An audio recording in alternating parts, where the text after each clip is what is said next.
Okay, welcome. Here we are in Annapolis, Maryland. A lot of folks have asked me, why have you come to Annapolis for this part of the series? And it's very simple. When you are trying to find, thought experiment, you're trying to find a treasonous band of co-conspirators, How do you find a treasonous band of co-conspirators? Remember, a treasonous band of co-conspirators, that's Espionage Act, that's death penalty. So it's very difficult to, let's say, walk around the plaza here and organize a treasonous band of co-conspirators. A lot of people would say, hey, I think you should double think that. That's treason, Espionage Act, you're gonna get hung for that. Not a good idea. So most people would not engage in such activity against Barack Obama, against George Bush, against any president, because they know the penalties involved are death. But I saved one situation. If you're already a treasonous band of co-conspirators, then you may say, well, either we hang all together or we hang separately. We may as well all go into trying to take down the president, because otherwise they're going to find out we're a treasonous band of co-conspirators and we're going to hang anyway. And that just makes sense. Even Patrick Henry said that. If we don't hang together, we're all going to hang separately. Isn't that exactly what the Mueller report is? It's, we better hang together or we're all going to hang separately. Now there's three different conspiracies that you might say qualify for treason in the last 20 years. Some you know and some you don't. One would be, obviously, Uranium One, diverting 20% of the most valuable strategic resource in America to a foreign power. Yeah, that's treason. Okay, treasonous band, co-conspirators, death penalty, got it. A lot of people don't know the precursor program to that, which is megatons to megawatts, which was basically taking the takings of all the nuclear warheads from Russia, 20,000, and then bringing them to the United States and turning it into nuclear fuel.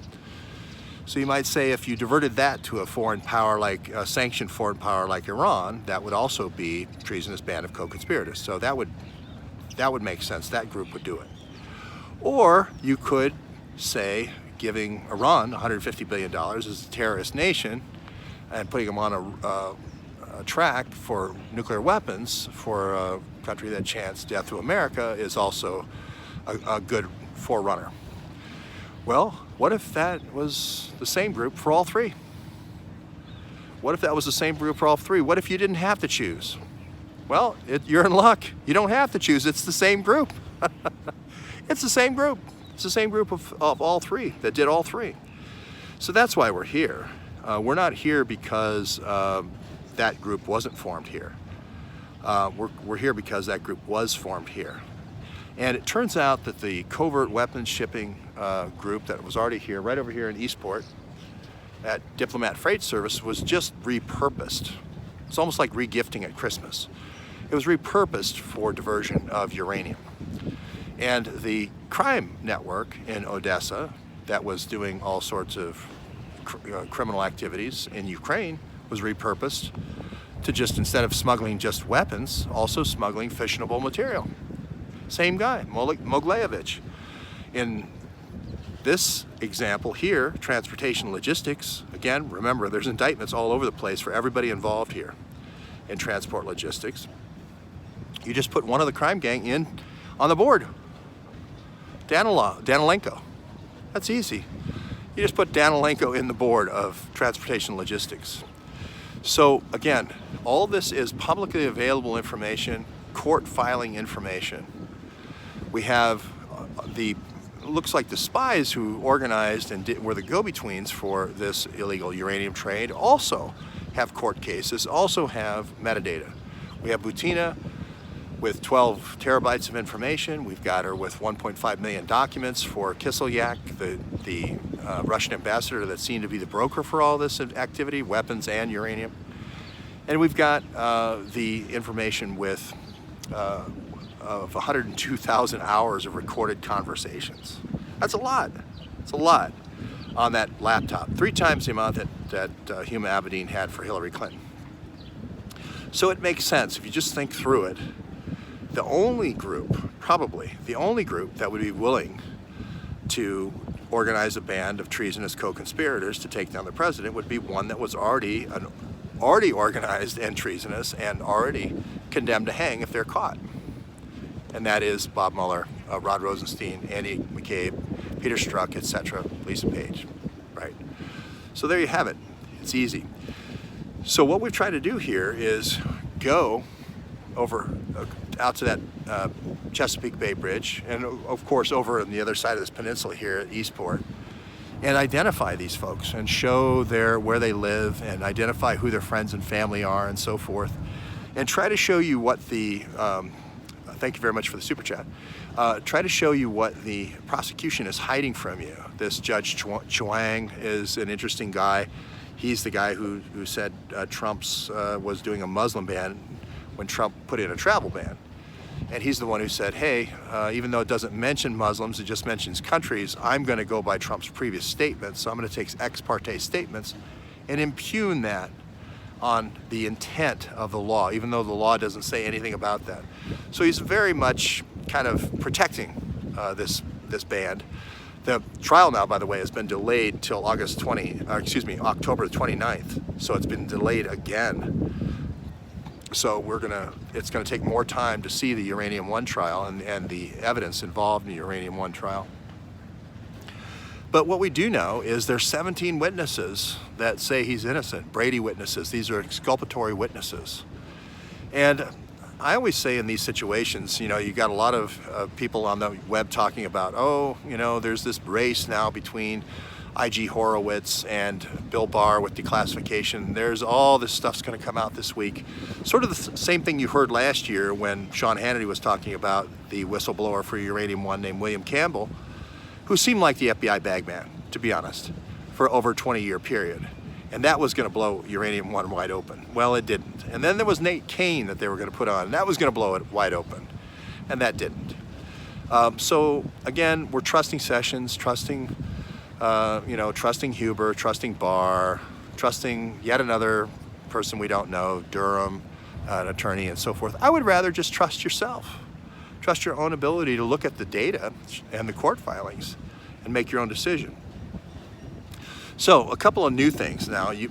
I just think on general logic it makes sense that the people who would endanger their lives in a co-conspiratorial band to take down the president would be somebody who's already engaged in that. It just seems to be, as you know, night follows day. And now we can look at some of the different people that are involved. And the reason why I believe that a lot of them have Navy connections, again, I love all the folks, great folks serving our country, but it is this kind of bad seed that Marchenko planted in Special Forces in 1980 after the Iranian fall, if you will, of the Shah. That Marchenko was this guy on the Joint Chiefs of Staff that went and decided, oh, we're going to create SEAL Team 6, and we're going to be really tricky. We're going to say SEAL Team 6, and that's going to fool everybody. This is actually SEAL Team 1. It's called Dev Grew, down in Little Creek, Virginia, and unfortunately, rather than it being this kind of honorable place like the one behind me, the Navy Academy, where you took the best and the brightest from all over the country and they culled themselves into a great leadership corps with all the great values that are inculcated into the Navy grads. No, it was prostitutes, it was drugs, it was drug running in Panama, and it was planted, a criminal core was planted into the Navy SEALs, especially DevGru 6, Little Creek, right from the very beginning with Marchenko. Now, supposedly McRaven came in with special ops and cleaned it up, and I believe he probably did. I believe McRaven has a good reputation, but you started with a criminal. Again, read all the court cases, all the bribery scandals, all the fast cars he brought all these guys, the drug trafficking, etc., that he did with in Central America. Again, my brother was there and witnessed it and probably blew the whistle on it indirectly with Panama and the pineapple down there, and processing all this weapons money and drug money through the Contras and through the Sandinistas both. It was Iran-Contra. Again, the people that you've entrusted, or the people that Fox News is entrusted to blow the lid off of Spygate, is the same people who did the wrist slaps and pardons. Same people who did the wrist slaps and pardons for Iran-Contra. And now we have a Iran-Contra again. We have a Iran-Contra again, and we're entrusting the same people who did the wrist slaps and pardons.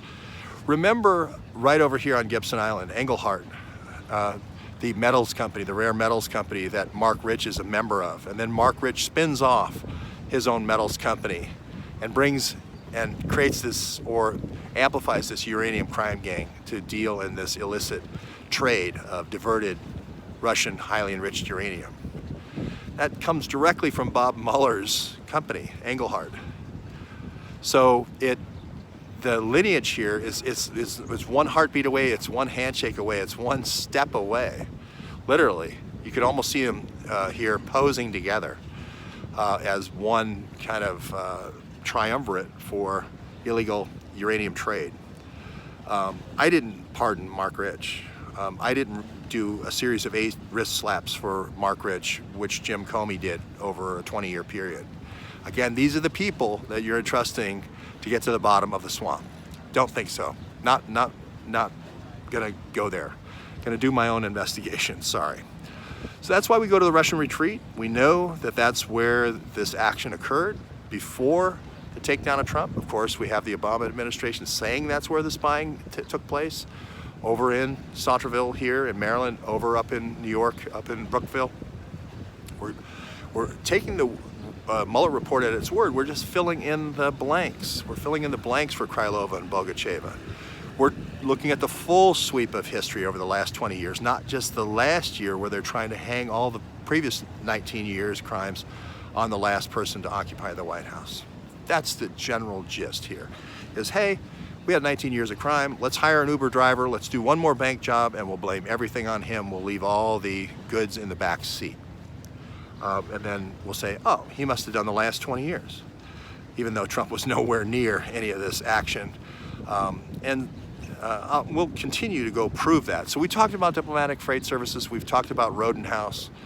Let's talk about a couple of other people. And we're going to keep going and finding the Brady witnesses. We're going to keep finding the connections. We're going to keep asking people questions on social media, because we're not going to wait around till October 29th or whatever narrative they decide to put out.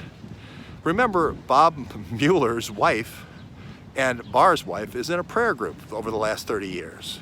Do you really think up here at the Episcopal Church, while they're all praying together, they're going to say, oh, by the way, we're going to indict you tomorrow for an illegal conspiratorial group over the last 20 years? No. We're going to indict you for megatons and megawatts. No, I don't think they're saying that. We're going to indict you for uranium one. No, I don't think they're saying that. We're going to indict you for the Iran nuclear deal. No, I don't think they're saying that. I think we're saying, what little bits and crumbs can we dribble out to convince the American people that there's actually an investigation, right? So, let's take a couple names. I always love drilling down on names, just for people to ask questions. One of them is the president of this company that, remember, there's 2 companies that are formed with exclusives. Remember, this is the winnings, this is the takings of 50 years of Cold War.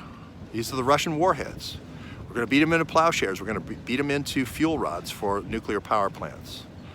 Okay? 2 companies entrusted. One's U.S. Enrichment, the other is Transport Logistics. Let's take a president of Transport Logistics. Pick one at random. Let's say 2009 to 2015, up until the eve of the Iran nuclear deal being signed. Now remember the prize here. There's $150 billion in pent-up assets, and you can convince the Iranians to sign away half of it to you. You're $75 billion ahead. You had 0 yesterday, today you have $75 billion. You want to do what you need to do to convince them to sign the deal and give you half of the money. It's just that simple. It's basically 2 people deciding to rob a bank and be successful, rather than one person sitting there looking at the bank saying, I wish I had all the money in the bank. Just that simple. So let's take one of the presidents. We're going to take Warren Baugh. Now Warren Baugh, I remember Warren Baugh, right over here at the football field right here in Annapolis. I believe he was a running back. I believe Warren Baugh had some time. You can check the record, but I believe he had some time as a quarterback as well. So he was an outstanding running back, Warren Baugh, for the Navy Academy. And I think he also was a kind of a rollout passer. I think he had a couple of games where he actually played quarterback. So, you know, I'm not talking about something that's in some other state or whatever, but let's just talk about Warren Baugh. It's B-A-U-G-H. Now, he was the president of Transport Logistics from 2009 to 2015. His background, if you look at it, is high-end communications. I think he was involved in when you have these different air platforms or ocean-going platforms with sounding devices and sounding the Earth's core, etc., for fighting submarines and submersible threats, underwater threats. I think that was his thing. We've talked a lot about T-waves or terahertz frequency. We've talked about Bogacheva and Krylova designing material antennas in the tera frequency range. And that is, I believe DHS is using it to find guns, hidden guns on people, and you've been through the airport with the high resolution type scanners and so forth. We're talking, these are more the high resolution type scanners. So I think that's his background. So I don't know. He's good friends with Mark Lambert, obviously. He knows Darren Condry. Condry is also an indicted CEO during that period of time. So Mark Lambert's an indicted CEO. And we also have the third indicted CEO while he's the president, which is Fisk. Interestingly enough, James Brown Fisk, not Rodney Fisk, but James Brown Fisk also was involved in high frequency devices, antenna, for finding submarines and so forth beneath the surface of the water and going through cloud cover and bad weather type photogrammetry with satellites. So they're both satellite guys, right? So interesting parallel. But Rodney Fisk actually negotiated from the American point of view the megatons to megawatts agreement, okay? So this person that I'm talking about right now, again, running back right over here behind me, we're trying to get back to the root of where these people all met each other, right? Where does a conspiratorial, treasonous group all get together? Is there a conspiratorial, treasonous bar that they all get together? Does it say that right across the top? Hey, conspirators interested in treason, meet here, right? And so this is the question. Where did they all meet? Well, he was here. He was a Navy grad. Again, probably a very good patriot and a good source of information who could tell us a lot about Fisk, who could tell us a lot about Condry. He could tell us a lot about Mark Lambert. He probably could tell us a lot about Mikrin, who was the Russian who was administrating and also wrote the megatons to megawatts program. Remember, this is the takings of 50 years of Cold War. This is the turning the missiles into plowshares.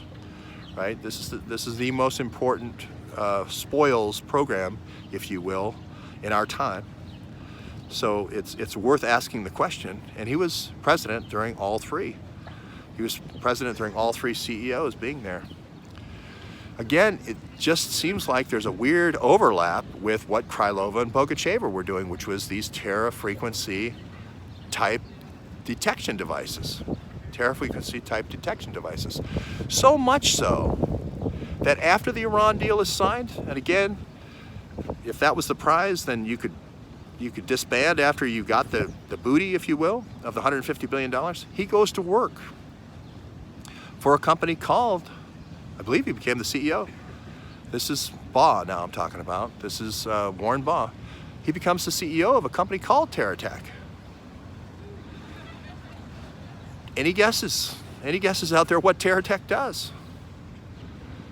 Any guesses? Well, TerraTech actually does exactly what I said was the gaping hole in our security system in our ports, where we were not monitoring incoming containers for nuclear material, nuclear ammunition, potential nuclear depleted nuclear materials, even dirty bombs. And that's the $400 million contract that Terra Tech got. That's the $400 million Terra Tech contract with the Department of Energy that Warren Baugh goes on to sign as one of his first contracts when he goes into private practice. I think he currently works for the Department of Energy or Terra Tech, one of the two.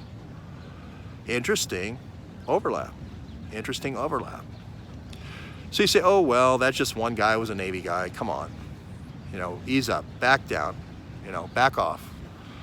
And again, if these folks want to come forward and talk and be verbose about their days at Transport Logistics, isn't it odd that 4 different successive CEOs all get involved in a bribery scandal in a company that's the size of 20? Wouldn't it have gotten around that the FBI arrested one of the CEOs? Would the second CEO plunge into being involved in a bribery scandal with the Russians? Let's say 2 were arrested. Let's say Fisk is arrested, then Condrey's arrested. Wouldn't the third CEO say, hey, you know what? I think the FBI's onto this. You know, we probably should back down on the conspiring with foreign powers to sell out the country's 20% of the country's uranium or divert the spoils of war from 50 years of Cold War. We probably should back down on that. No, the prosecution would have you believe a third CEO was involved and a fourth, a widow of one of the CEOs, and throw in a K Street lobbyist to be involved as well over an 18-year period of time. That's what the prosecution would have you believe, that the FBI somehow was so much of a bloodhound organization that they were able to pick up 4 separate bribery scandals with the same person, the same Russian, right, who was the architect of the megatons and megawatts program. That's a pretty good day's work, I guess, if you're FBI. Seems like the FBI is the running thread there. Gun your engine if you're a drug dealer from Rom. So we have that. Let's say maybe that's just odd coincidence that it's yet another Navy person, friend of Mark Lambert's. Okay, well, let's take Jeremy Gillespie. Everybody wants to say, well, Warren Baugh, that's an outlier. Warren Baugh's an outlier. Everybody and their brother is in terror frequency detection devices. Anybody knows that. Okay, I get it. Well, let's take Darren Gillespie. He goes to work in Falls Church, same place Imran Awan is, and he goes into XTAR. What does XTAR do? Well, again, now these are friends of Mark Lambert. XTAR is using the X-band, as we've talked about in our series, using the X-band, which is reserved for military use on all commercial satellites, for communications, for private cloud communications of special forces. That would come in very handy if you were outfitting a special operations force with diplomatic freight. The euphemism diplomatic freight is covert weapons shipments, right? So that would be handy. XTAR, yeah.